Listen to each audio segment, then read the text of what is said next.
हमारे सामने एक घटना है जो न सिर्फ भयानक थी बल्कि इंसानियत की असली ताकत और इंसान की इच्छा शक्ति को भी साबित करती है। बात है 12 अक्टूबर 1972 की, जब उरुग्वे वायुसेना की फ्लाइट 571 ने मोंटेवीडियो, दक्षिण अमेरिका के उरुग्वे से उड़ान भरी। इस विमान में कुल 45 लोग थे, 40 रग्बी खिलाड़ी और उनके परिवार वाले और चालक दल के 5 सदस्य। यह विमान एक प्रदर्शनी रग्बी मैच के लिए सैंटियागो, चिली जा रहा था, लेकिन रास्ते में ऐसा कुछ हुआ जिसकी किसी ने कल्पना भी नहीं की थी। खराब मौसम ने विमान को अर्जेंटीना के मेंडोजा में रोकने पर मजबूर कर दिया। दोपहर को विमान ने फिर से उड़ान भरी, लेकिन कुछ घंटों बाद ही पायलट ने गलत आकलन किया। एयर ट्रैफिक कंट्रोल से अनुमति लेकर पायलट ने विमान को एंडीज पर्वत से बाहर निकलने से पहले उतरना शुरू किया। हालांकि इसे साफ कर पाना संभव नहीं था और फिर वह भयावह क्षण आया। विमान पहाड़ से टकराया, जिसके कारण विमान के दोनों पंख और पूंछ कट गए। विमान का अगला हिस्सा लगभग 11,500 फीट की ऊंचाई पर स्थित एक घाटी में लुढ़कते हुए गिरा। जो कुछ हुआ उसे देखकर केनेसा जैसे एक यात्री ने कहा, मुझे लगा कि मैं मर चुका हूँ। अब मुझे ये समझना होगा कि जीवन की आखिरी सीमा क्या है। विमान के गिरने के बाद वो जिस मानसिक स्थिति में थे वो कुछ ऐसा था जिसे शब्दों में बयां करना मुश्किल है। ये किसी बुरे सपने जैसा था। मैंने सोचा शायद मैं जाग जाऊं, लेकिन उस पल को सच मानने के सिवाय कोई और विकल्प नहीं था। विमान की दुर्घटना ने 12 यात्रियों की जान ले ली और बाकी 33 लोग घायल हुए। पहले दिन के अंत तक 5 और यात्री मारे गए और एक सप्ताह बाद एक और यात्री अपने चोटों से दम तोड़ गया। अब यहाँ से ये कहानी और भी डरावनी मोड़ लेती है। वे लोग जिनका जीवन अब भी बचा था, जिंदा बचे लोगों के साथ आगे क्या हुआ, जानने के लिए जुड़े रहे हमारे साथ। वीडियो में आगे बढ़ने से पहले अगर आप चैनल पर नए हो तो चैनल को सब्सक्राइब करें और वीडियो अच्छी लगे तो शेयर करें। 12 अक्टूबर 1972 को उरुग्वे वायुसेना की फ्लाइट 571 मोंटेवीडियो, दक्षिण अमेरिका के उरुग्वे से उड़ान भरी। ये विमान चिली की राजधानी सैंटियागो जा रहा था। कुछ रग्बी खिलाड़ियों को ले जाते हुए विमान में कुल 45 यात्री थे, जिनमें से कुछ खिलाड़ियों के परिवार और मित्र भी साथ आए थे। ये उड़ान ज्यादा लंबी नहीं होने वाली थी। आमतौर पर उरुग्वे से सैंटियागो जाने में केवल 3 घंटे लगते हैं, लेकिन रास्ते में आपको विशाल एंडीज पर्वतमाला मिलती है। खराब मौसम के कारण विमान को अर्जेंटीना के मेंडोजा में उतरने और रात भर रुकने के लिए मजबूर होना पड़ा। अगली दोपहर 13 अक्टूबर को विमान फिर से सैंटियागो के लिए निकल पड़ा, जो इसे एंडीज के दिल को बाईपास करने और निचले पर्वत दर्रे के माध्यम से उड़ान भरने की अनुमति देगा। हालांकि उड़ान में 1 घंटे से थोड़ा अधिक समय के बाद पायलट ने अपने स्थान का गलत आकलन किया और हवाई यातायात नियंत्रण की मंजूरी के साथ विमान को एंडीज से बाहर निकलने से पहले उतरना शुरू कर दिया। लेकिन वातावरण में बदलाव आ गया, अलार्म बजने लगा, जिसके कारण पायलट ने ऊंचाई हासिल करने के लिए अधिकतम शक्ति लगाई, लेकिन दुर्भाग्यवश बहुत देर हो चुकी थी। ऊपर जाते समय विमान का पिछला हिस्सा पहाड़ से टकरा गया। विमान का पूरा पिछला हिस्सा अलग हो गया। विमान कुछ सेकंड तक ऊपर की ओर उड़ता रहा, लेकिन फिर अचानक नीचे गिरने लगा। कुछ सेकंड बाद एक और टक्कर हुई। विमान का बायां पंख टूट गया। रिजलाइन को साफ करने में असमर्थ इसने एक पहाड़ से टकराया, जिसके कारण विमान का अगला और पिछला हिस्सा टूट गया और विमान का अगला छोर लगभग 11,500 फीट की ऊंचाई पर एक घाटी में उतरने से पहले पहाड़ से नीचे खिसक गया।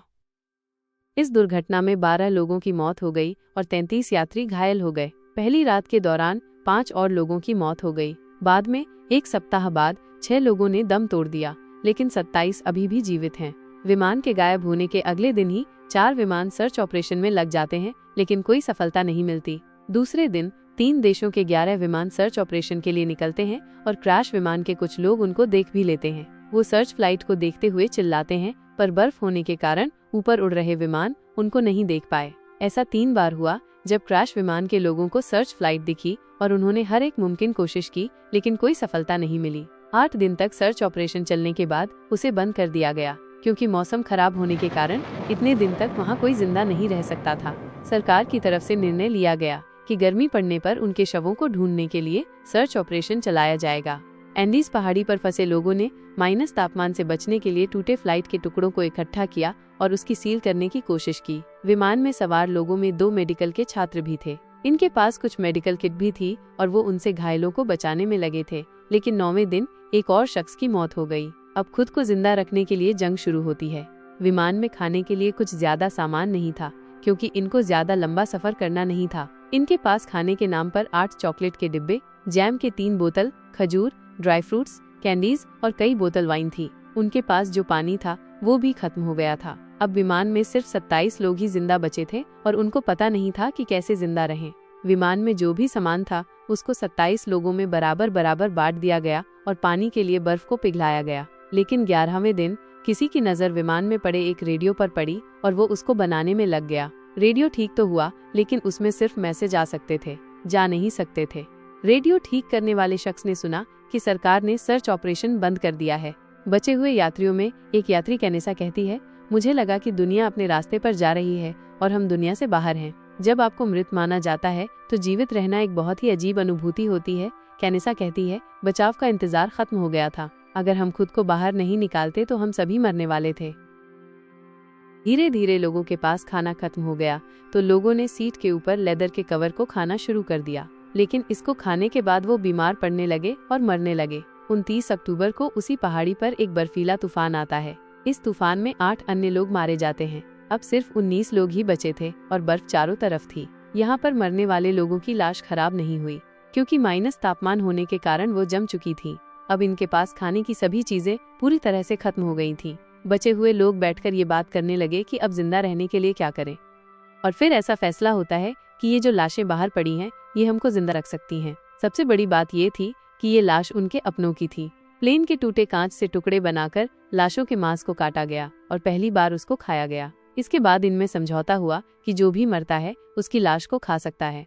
एक एक करके होती रही मौत। 34वें दिन एक और मौत हो जाती है और अब 19 में से 18 बचते हैं। 37वें दिन एक अन्य शख्स की मौत होती है और 60वें दिन भी एक मर जाता है, जिसके बाद विमान में सवार हुए 43 लोगों में से सिर्फ 16 लोग बचते हैं। पूरे 2 महीने बीत जाने के बाद उनका वजन भी आधा हो जाता है। 60वें दिन इनमें से 2 प्लेयर नेंडा और कैनेसा ये तय करते हैं कि हम यहाँ पर बैठकर नहीं मरेंगे और बचने के लिए यहाँ से बाहर निकलेंगे। ये लोग 11,000 फीट की ऊंचाई पर थे और समय समय पर यहाँ से निकलने की कोशिश करते हैं। एक तीसरा शख्स भी इनके साथ शामिल हो जाता है। बर्फ ज्यादा होने के कारण हाथ पैर को गलने से बचाने के लिए फ्लाइट की सीट के कवर और दूसरे सामानों को मिलाकर ड्रेस तैयार करते हैं। लाशों के कपड़े उतारकर पहनते हैं और यहाँ से निकल जाते हैं।